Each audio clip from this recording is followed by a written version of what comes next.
coming for Big Boy? Yeah. Yeah, man, he out here homeless, man. Big boy.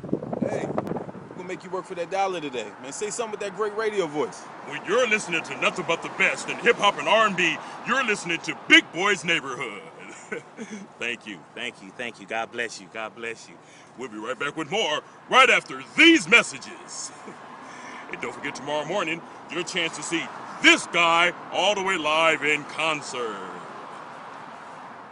Well, when I was 5 years old, I grew up all over Los Angeles. I used to go to this McDonald's that was right across the street from us, and then other times we'd get into a car and go through the drive-thru, and I would just hear this man's voice say, "Welcome to McDonald's, how may I help you?" And I just got intrigued with this guy's voice. So one day as I walked into the restaurant to place an order inside, this guy looked nothing like what he sound coming through this speaker.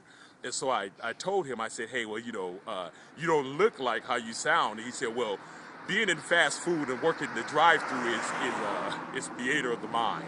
So that kind of thought it really stuck with me.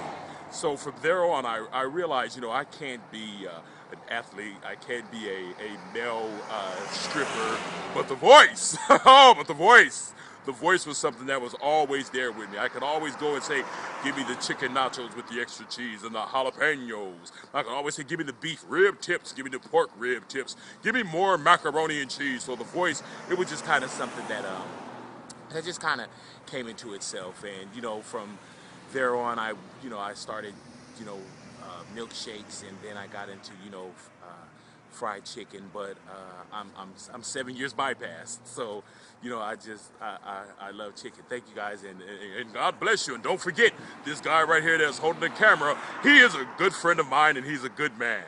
I love chicken.